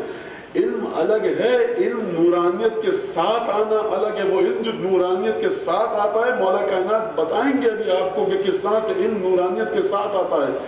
فرمایا کیا بل لقنا غیر معمول علیہ، زبان کا لقلقہ تھا، بس زبان چلتی تھی. یہ 2 تولے کا گوشت چلتا تھا، آتا جاتا کچھ نہیں تھا. 4 باتیں آ جائیں غیر معمول علیہ. مجھے اعتماد نہیں تھا کہ یہ علم دوں گا تو کرے گا کیا، کون سا علم دوں گا. کیا یہ علم کہ یہاں پر جب آپ پڑھ رہے ہیں تو نون ساکن بے پر آ جائے، میم پر آ جائے، حرف یرمنون، یہاں پر قلقلہ ہوگا، یہاں پر 3 مد کے برابر کھینچا جائے گا. اس علم کی بات کر رہے ہیں یا اس علم کی کہ جو شاگرد امام صادق کا آتا تھا کہ ابن رسول اللہ آپ امام وقت ہے، اسم اعظم سکھائیے، اسم اعظم سکھائیے، اسم اعظم سکھائیے. بہت سے بچے بچیاں مولانا اسم اعظم کیا ہے آپ کے پاس ہے بتائیے. ارے جو اتنے اس میں اس کو لے کے کیا کر لیا جو اس میں اعظم سیکھ رہے ہو. ایک دفعہ چھٹے امام بہرحال تعلق سے کام لیتے تھے. یہ جو بیماری آ گئی ہے نا، وہ چیز فلاں اپنی ذمہ داری جو بنیادی اس کو ہم نہیں سیکھتے دین اور دنیا کے سلسلے میں. اس میں اعظم بات میں بتانا چاہتا ہوں، علم علی بن ابی طالب ذہن میں رہے تو یہ رسول اللہ اس میں اعظم سکھائیے، اس میں اعظم. اس بات الہدات شیخ حر عاملی انہوں نے واقعہ وہاں لکھا. ایک دن بڑا غصے میں آیا، پیر پٹکتا ہوا میرے الفاظ، جب رسول اللہ آپ السلام علیکم وعلیکم السلام، اگر آپ مجھے اس میں اعظم سکھا دیتے تو آج بڑا فائدہ ہو جاتا. کہ ہوا کیا؟ کہا میں پلیا پر سے آ رہا تھا، ایک فوجی آ رہا تھا، امام صادق کے زمانے کی بات ہے، گھوڑے پر سوار ایک بوڑھا سا شخص تھا، گٹھر رکھے ہوئے تھا لکڑیوں کا کاندھے پر، جگہ تنگ تھی. اس فوجی نے گھڑ سوار سپاہی نے اس بوڑھے کو دھکا دیا، وہ بیچارہ گر پڑا. وہ گھوڑا سرپٹ دوڑاتے ہوئے چلا گیا. اس نے بیچارے دوبارہ رکھا تو کیا کرتے؟ اچھا کہا اس میں عالم ہوتا سبق سکھا دیتا گھوڑ سوار، گھوڑے سمیت واصل جہنم. امام نے فرمایا وہ جو تم نے دیکھا تھا نا شخص گٹھر جو پر رکھا ہوا تھا، وہ اس میں اعظم کے سلسلے میں ہمارا ولی ہے. بس ختم ہو گیا. تمہیں ایک اس نے ٹھوکر ماری، ایک پیر مارا. تو جو علم میں اہل بیت آئے گا یہ سب چیزیں آئیں گی، نورانیت آئے گی. تو مولا کہنے نے فرمانا بلقنا غیر معمول علیہ، زبان چلتی تھی، آتا جاتا کچھ نہیں ہے. مجھے اعتماد نہیں تھا. کیا مطلب اعتماد نہیں تھا؟ تم کو سونا بنانا سکھا دیں تو تم سونا بناؤ گے، پھر کیا کرو گے؟ مستظہرا بنعم اللہ علی حججہ وعلی عبادہ. تم برتری جتانا چاہو گے خدا کے بندوں پر جو تم جیسے خدا کے بندے ہیں.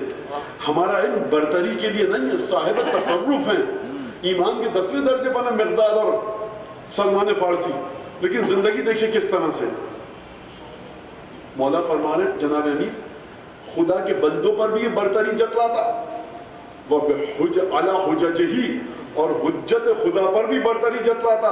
یعنی یہ اتنا بدبخت ملعون اور منحوس ہوتا کہ امام معصوم کے مقابلے پر آ سکتا تھا.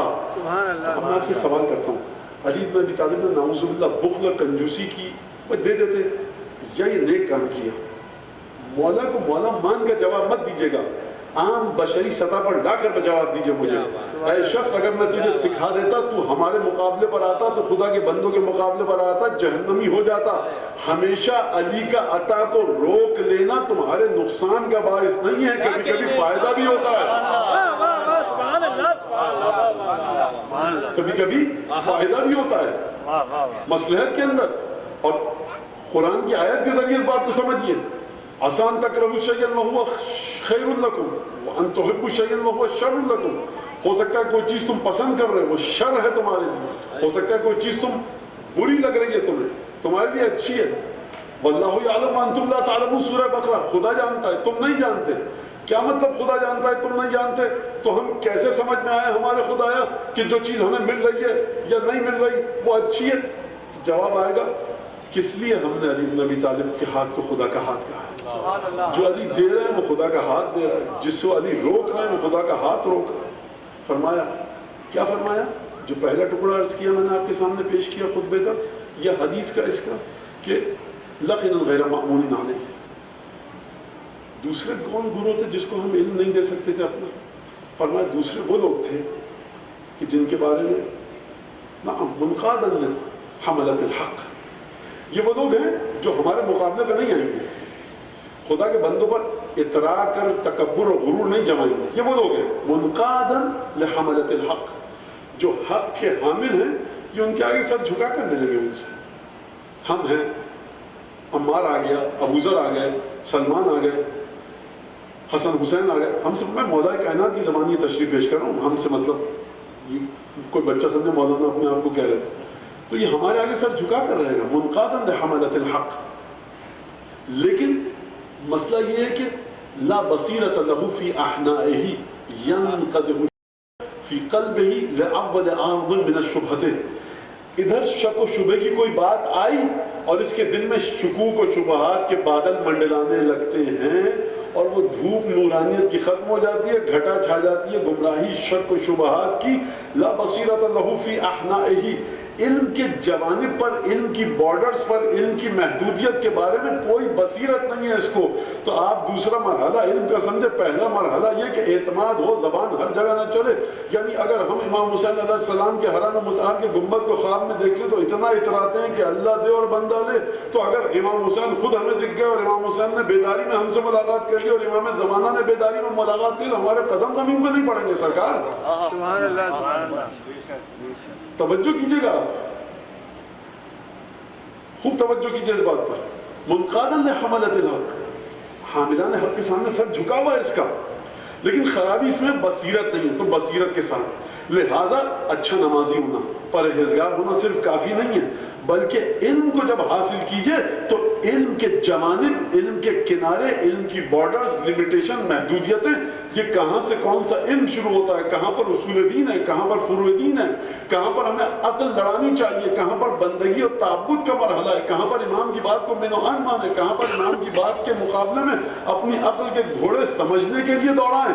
یہ بصیرت ہے کہ بصیرت کے ذریعے سمجھنا پڑے گا، بصیرت کے ذریعے چیزوں کو دینا پڑے گا. ہمیشہ ہر مقام پر علم کے ذریعے بات کرنے والا عالم نہیں ہوتا. میں ایک اور حدیث بتا کر بات کو آگے بڑھاؤں گا. منقادا لحملۃ الحق، لیکن مسئلہ کیا ہے؟ جھکا ہوا ہے ہمارے سامنے.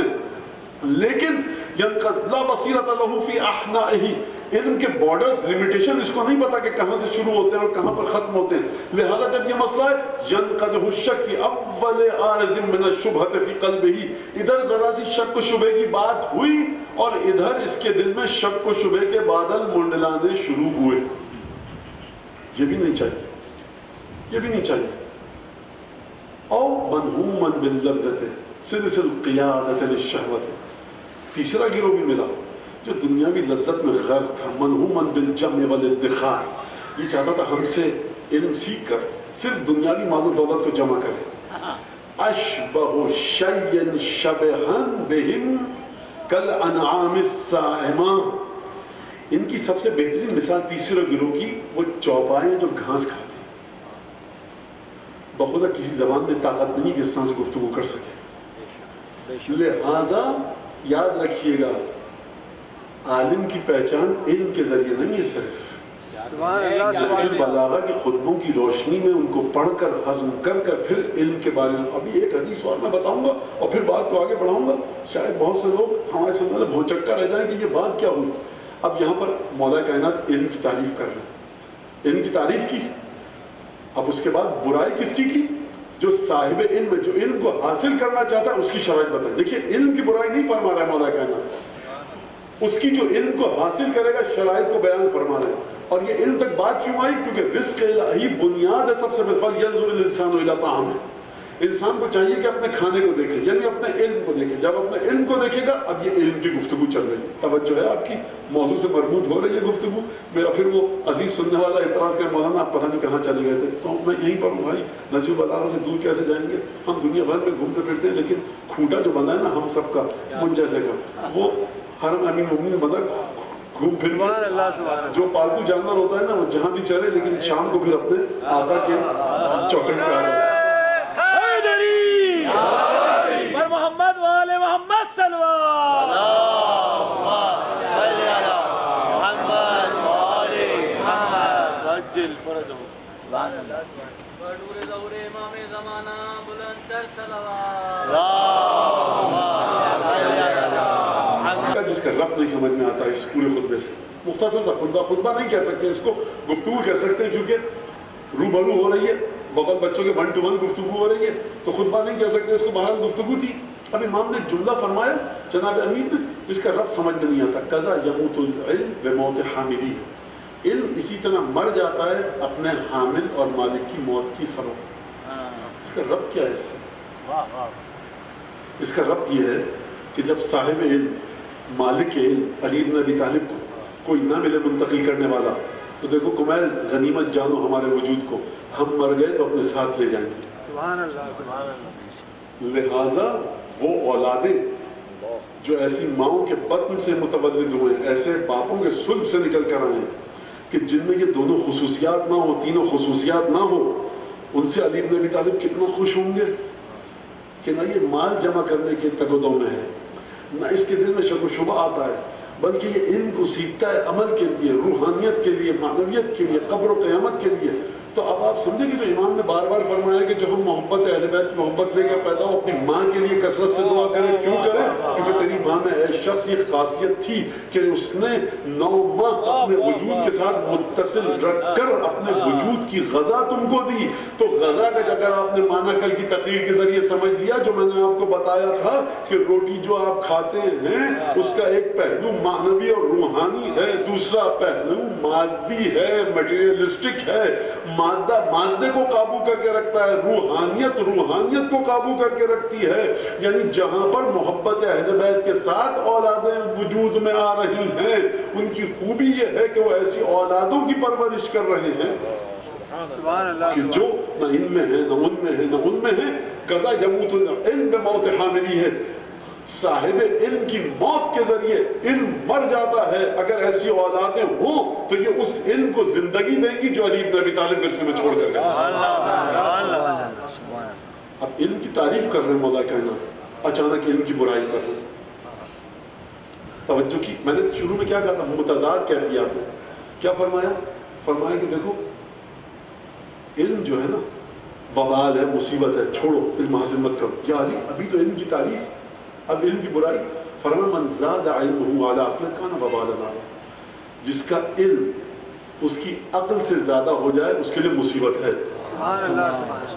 سرکار میں 30 سال فلاں مرج تقدیر کے دائیں طرف بیٹھتا تھا اور نماز میں ان کے پیچھے کھڑا ہوتا تھا، صبح شام ان کے ساتھ۔ تو کیا ہو گیا؟ آپ کی عقل بھی اتنی پروان چڑھی جتنی اس مرج تقدیر کی۔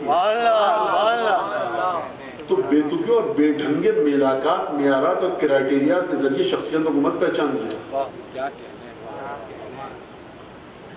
یعنی آپ نے توجہ کی کہ علم کی داستان کو لے کر چلے جناب امیر، اور عقل پر نہج البلاغہ میں آ کر کلمات قصار میں بات کو ختم فرمایا۔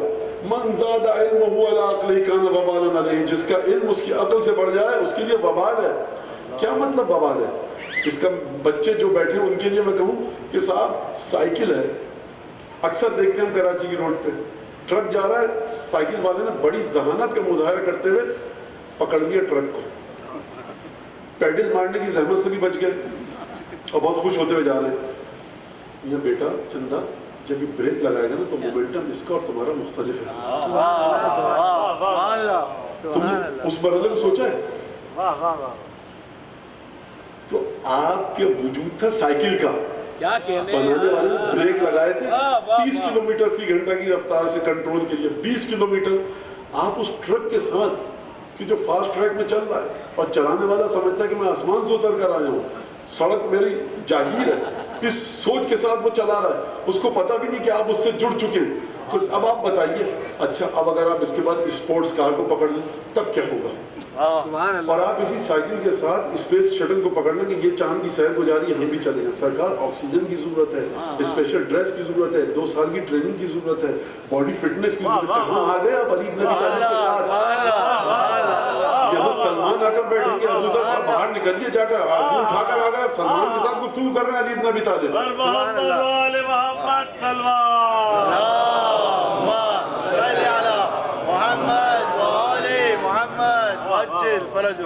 تو آپ نے توجہ کی کہ مولا کائنات عجیب جملہ فرما رہے ہیں۔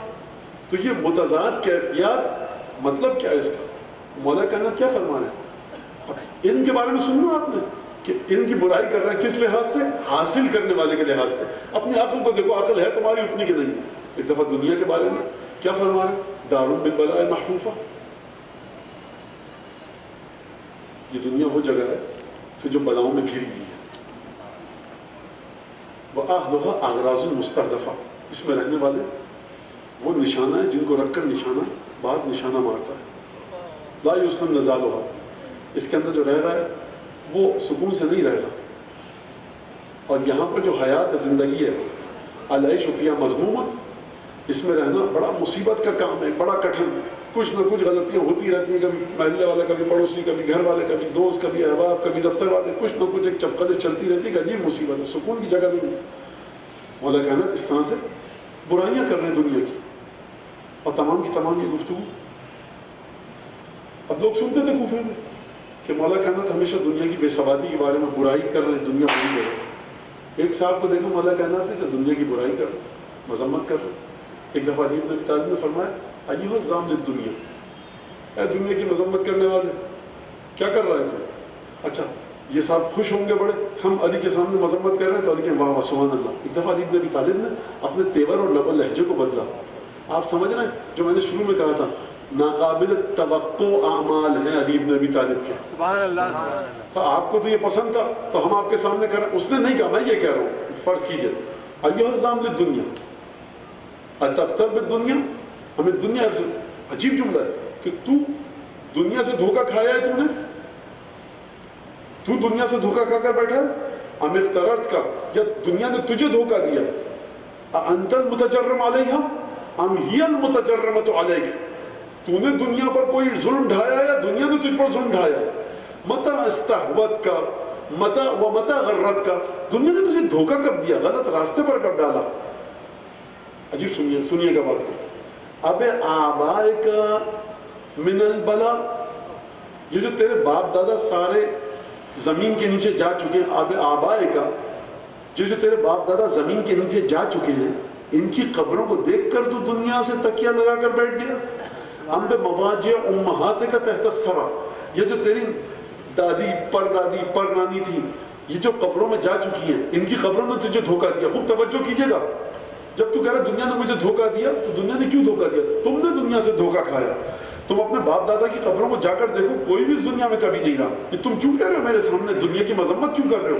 اب وہ کہتے ہیں یاری آپ تو ہمیشہ کرتے تھے، دیکھو ہم جو کرتے ہیں بات ہم سے پوچھو، تم جو بات کر رہے ہو وہ دوسری بات ہے۔ آپ بات توجہ کیجئے گا کتنا باریک بینی کے ساتھ، کتنی پریسائزلی علی ابن ابی طالب نے جا کر دنیا کی مذمت کرنا سکھایا، تعریف کرنا سکھایا، علم کی برائی کرنا سکھایا، علم کی تعریف، کون سا علم اچھا ہے، کون سا علم برا ہے، کس بنیاد پر برا ہے، کس بنیاد پر اچھا ہے۔ ایک دفعہ پھر اس کے بعد امیر المومنین نے عجیب خطبہ دیا دنیا کی تعریف میں، یہ واحد خطبہ ہے نہج البلاغہ میں جو دنیا کی تعریف کے اندر ہے۔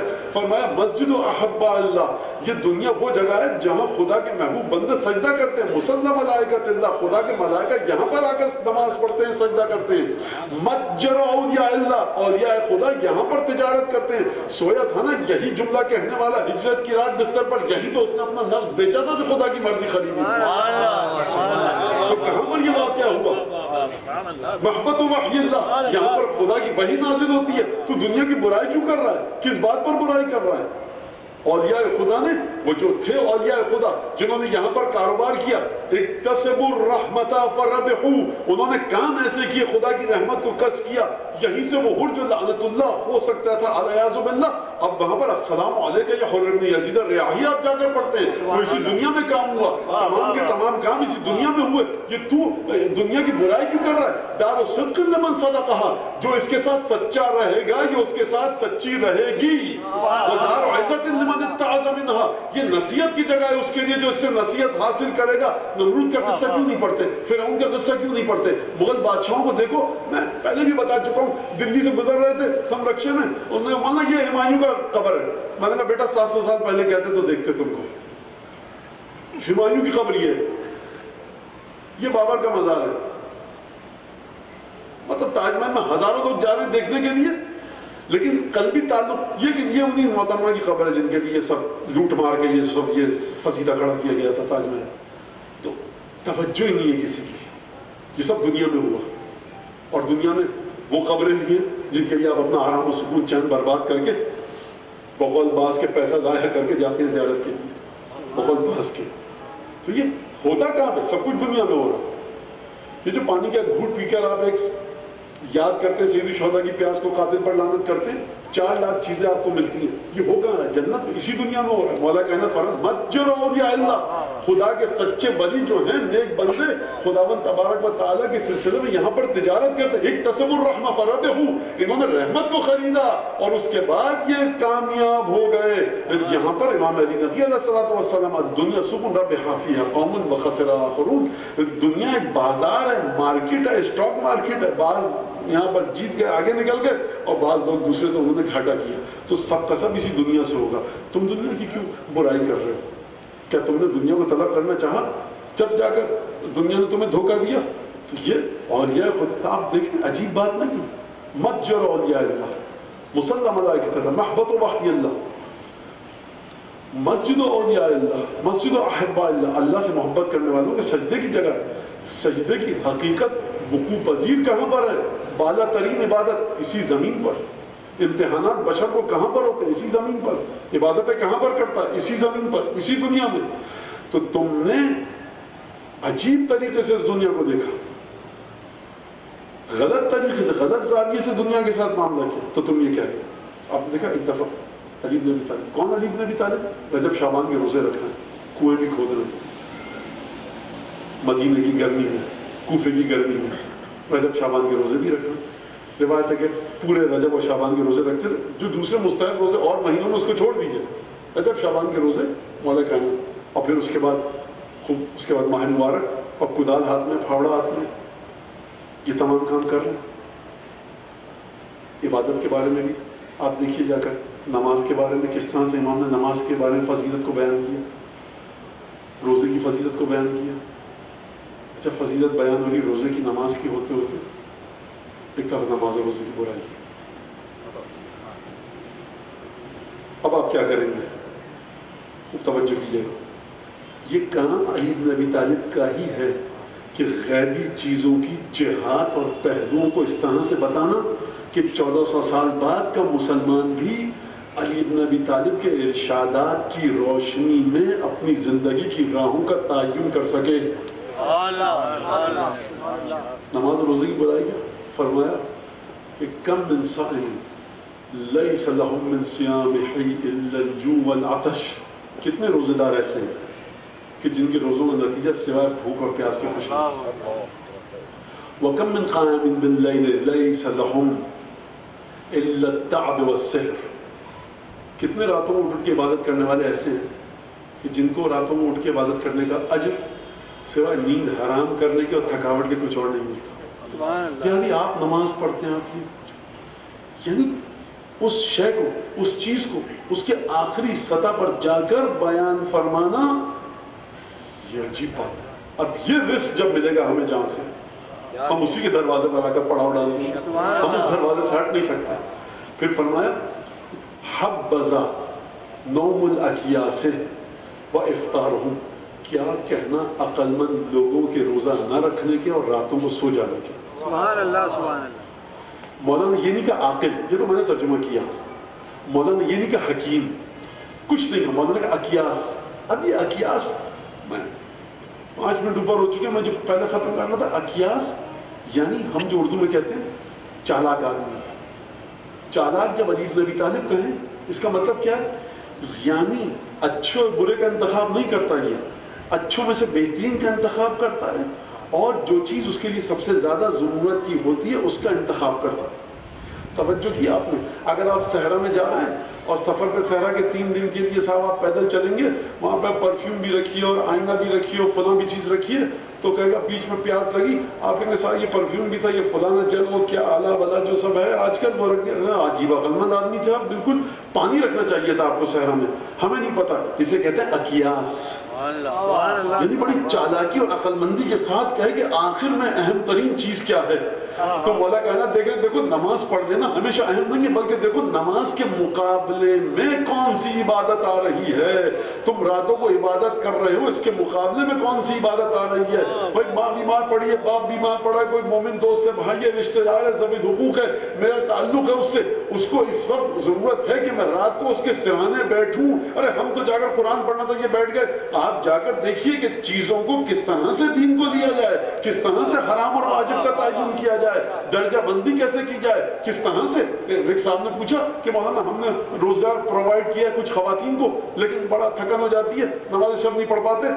میرا جواب ہے یہ کوئی مرجع کا جواب نہیں ہے اور میں ذمہ دار ہوں اپنے جواب کا. یہ مت کہیں مولانا نے فتویٰ بتایا، فتویٰ کی آپ جا کر پوچھ سکتے ہیں، لیکن میں بتا رہا ہوں آپ کو جو میں نے جواب دیا وہ یہ کہ آپ کی نماز شب سے کئی لاکھ گنا بہتر یہ ہے کہ آپ نے کچھ خواتین کو عزت کا روزگار دے کر نہ محرموں کے ساتھ مختلط ہونے سے بچا کر ان کی حیثیت کو بچایا. اس سے بڑھ کر کوئی ثواب کا کام ہو نہیں سکتا. یہ آپ سمجھ میں آنا چاہیے، ہمارے یہ بات سمجھ میں آنی چاہیے. صلوات اللہ وسلام علی امیر المومنین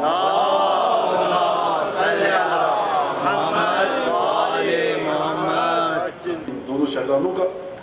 تو جناب زینب سلام اللہ علیہ، در حقیقت یہ جو دونوں ان شہزادوں کے مصائب ہیں، حضرت عون اور حضرت محمد کے، یہ ان کے مصائب نہیں. در حقیقت یہ جناب زینب کی نورانیت کی تجلی کا ذکر ہے. آپ مجھے بتائیے کہ یہ بچے گفتگو دیکھیے مقاتل میں جو ہے کس طرح سے متعبد اور کس طرح سے، ماموں کا لفظ کہنا صحیح نہیں ہے، امام وقت سمجھتے تھے. رشتے میں ماموں ہے لیکن امام وقت سمجھ رہے ہیں. 13-14 برس کے بچے، 15 برس کے بچے، معرفت کس مقام پر ہے. حضرت قاسم بن حسن کا یہی سن ہے لیکن امام معصوم کی اولاد ہے. سمجھ میں یہاں پر یہ آتا ہے کہ جناب جعفر طیار، حضرت جعفر طیار، جناب ابو طالب، یہ گھرانہ خانوادہ، اور کس طرح سے تربیت کی گئی کہ وہ سن کے جس میں جہاد واجب نہیں ہے. سید الشہداء نے ایک شخص کو بھی جس کے دل میں ذرا سی بھی ناپسندیدگی کا شائبہ تھا اپنے ساتھ قربانی کی اجازت نہیں دی. یا آپ توجہ کیجیے گا، ان بچوں کے دل میں رتی برابر بھی اگر شک و شبہ ہوتا مقتل میں جانے کی، جنگ کرنے کی اجازت نہیں ملتی. یہ جناب زینب، میں کہوں گا ایک جملہ جناب زینب کی بارگاہ میں کہوں گا، بی بی آپ کی عظمت کو سلام ہے. دیکھیے جب 4 برس کی ہے یہ بی بی، رات کی تاریکی میں ماں کے تابوت کے پیچھے چلی. جناب سیدہ کے گھر میں حجرے کتنے تھے؟ 2 یا 1. حالت کیا ہے سیدہ کی؟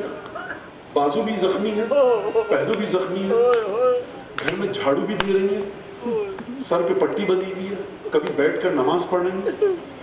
یہ 4 سال کی بچی سب دیکھ رہی ہے، ابھی نانا کو دفنا کر رہے ہیں 85 دن پہلے، کیا حالت گزرتی ہوگی جناب زینب کے وجود مبارک پر اور مقدس پر. اور اس کے بعد امیر المومنین کا زخمی سر دیکھا، اس کے بعد امام حسن کو خون کی قے کرتے ہوئے دیکھا. اچھا، ہر معصوم عالم خلد کا سفر کر رہا ہے، رسول خدا خلد کی جانب چلے گئے، سیدہ خلد کا سفر اختیار کیا، امیر المومنین خلد کی جانب چلے گئے، امام حسن خلد کی جانب چلے گئے. ان تمام امتحانات کو لیکن یہ عظیم المرتبت طہارت شیر سیدہ جناب زینب برداشت کر رہی ہے. اور لیکن آپ تاریخ میں کبھی نہیں دیکھیں گے شکوہ، آپ تاریخ میں کبھی پائے استقلال میں لغزش آتے ہوئے نہیں دیکھیں گے. آپ ہمیشہ امامت کے دفاع کے مرحلے پر دیکھیں گے. یعنی یہ بی بی تجلی ہے وجود جناب سیدہ کی. اگر آپ کو سمجھنا ہے کہ سیدہ کے وجود میں کتنی طاقت اور توانائی ہے اور روحانیت ہے، تجلی کو دیکھیے، پرتوں کو دیکھیے، کرن کو دیکھیے جناب زینب سلام اللہ علیہا جس بی بی کا نام ہے. میں کہوں گا شہزادی، یہ جو آپ کے بچوں کے مسائل ہیں، آخر ان شہزادوں نے جنگ کتنی کی جو ہم اس جنگ کو پڑھیں، لیکن یہ اکراماً و اجلالاً و تبجیلاً سیدہ زینب سلام اللہ علیہا ان بچوں کے مسائل کا ذکر کیا جاتا ہے کہ علی ابن ابی طالب کے نواسے ہیں، جعفر طیار کے پوتے ہیں، آل ابو طالب کی قربانی ہے، جناب زینب کی فضیلتوں کا امتحان ہے. لیکن ایک دفعہ یہ بچے آئے مقاتل کے مطابق، مادر گرامی سے اجازت لی. آپ کو کہیں نہیں ملے گا کہ جناب زینب نے گریہ فرمایا ہو، آپ کو کہیں نہیں ملے گا کہ ایک دفعہ خیمے میں کوہرام مچا ہو. کیوں؟ کیونکہ یہ تحفہ ہے حسین ابن علی کے لیے، یہ خون شامل ہونا ہے حسین کے طیب و طاہر خون میں. بس ایک دفعہ یہ دونوں شہزادے گئے، تاریخ نے نہیں لکھا کہ جناب زینب سے کہا ہو کہ جا کر ذرا جنگ دیکھنا کس حال میں ہے. ہاں، ارباب مقاتل نے یہ ضرور لکھا کہ یہ ننھے منھے بچے 13 اور 14 سال کا سن، کئی پہر کی پیاس. عزیزو، آپ جانتے ہیں نا کہ پہلے روبرو مقابلہ پہلوانوں کا ہوتا ہے، اس کے بعد لشکر ایک دم سے حملہ کرتا تھا. کتنی دیر تک لڑتے، کہیں سے تیر لگے، کہیں سے نیزے لگے. اب شہزادوں کے جسم میں رمق باقی نہ رہی، بھل بھل خون بہا، تلوار ہاتھ سے چھوٹی. بس ایک دفعہ گھوڑے سے زمین پر آئے، امام وقت کو آواز دی. بعض مقاتل سے آپ نے سنا ہوگا نا کہ ایک دفعہ جناب زینب نے سجدہ شکر ادا کیا. حسین لاشوں کو لے کر آئے، ایک گنج شہیدہ میں رکھا. اب اس کے بعد مقتل تو خاموش ہے، لیکن خانوادہ نبوت و امامت کا وطیرہ سمجھ میں آتا ہے. یقیناً حسین خیمے میں گئے ہوں گے، بہن کو کلیجے سے لگایا ہوگا، سر پر ہاتھ پھیرا ہوگا. بیوی نے گریہ کیا یا نہیں کیا مجھے نہیں پتا. میں ایک اور منزل کی جانب لے کر جانا چاہتا ہوں. میں کہوں گا شہزادی، ہاتھوں کو جوڑ کے ایک جملہ عرض کروں. جب رسول اللہ گئے تو 4 تن موجود تھے، سیدہ نے کلیجے سے لگایا ہوگا. حسن حسین آئے ہوں گے، علی آئے ہوں گے. بیٹیا زینب غم نہ کرنا، سیدہ گئی ہوں گی، علی حسن حسین موجود تھے. جب علی گئے حسن حسین اور عباس موجود تھے. جب حسن گئے حسین اور عباس موجود تھے. جب ایک دفعہ یہ بچے گئے، عباس نے آ کر تسلی دی ہوگی، بہن گھبرائیے گا مت، آپ کو تعزیت پیش کرتے ہیں. ایک دفعہ تمام بھتیجے اور بھانجے آئے ہوں گے زینب کی تسلی کے لیے. حسین آئے ہوں گے. میں کہوں گا بی بی ذرا صبر کا دامن تھام کر رکھیے گا. عصر عاشور ایک منظر ہوگا جہاں کوئی تسلی دینے والا نہ ہوگا. ہاں، تازیانوں کے ذریعے تسلی دیجیے.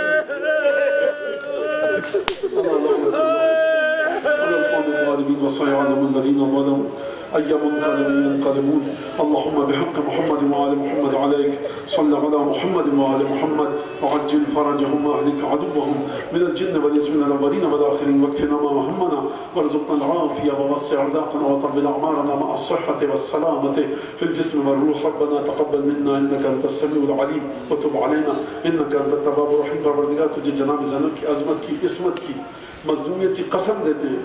جو مومن جہاں جہاں ابھی مجلس کو سن رہے ہیں، بعد میں سنیں گے، پروردگار جو حاجت دل میں لے کر بیٹھے ہیں جناب زینب کے صدقے ان کی حاجتوں کو پورا فرما. جو پینڈیمک دنیا کو جس نے جکڑ لیا پروردگار جلد از جلد اس سے چھٹکارا نصیب فرما. جو لوگ عزاداری سے محبت کرتے ہیں جس فرقے اور دین کی ہو، حتیٰ وہ لوگ جو ملحد ہیں اور دہری ہیں، اگر عزاداری سے محبت کرتے پروردگار ان کو عزاداری سے سید مظلوم کے صدقے میں تمام بیماریوں سے، خصوصاً جو آج کل بیماری پھیلی اس سے ان کو نجات دے، حفظ فرما، حضرت حجت کے دل سے ہر دکھ کو دور فرما، خوشی عطا فرما۔ اس مجلس کو جناب زینب کی بارگاہ میں تعزیت کے لائق قرار دے، تجھے تیری رحمت اور کرم کا واسطہ، تجھے امام حسین علیہ السلام کا واسطہ اس مجلس کو جناب زینب کے لیے تعزیت کا باعث قرار دے، اور پروردگار تجھے پنجتن کا واسطہ اس مجلس کو حضرت حجت کی بارگاہ میں تعزیت، تسلیت اور رضایت خاطر کا باعث قرار دے۔ دعاؤں کی قبولیت کے لیے بلند آواز سے درود بھیجتے ہیں۔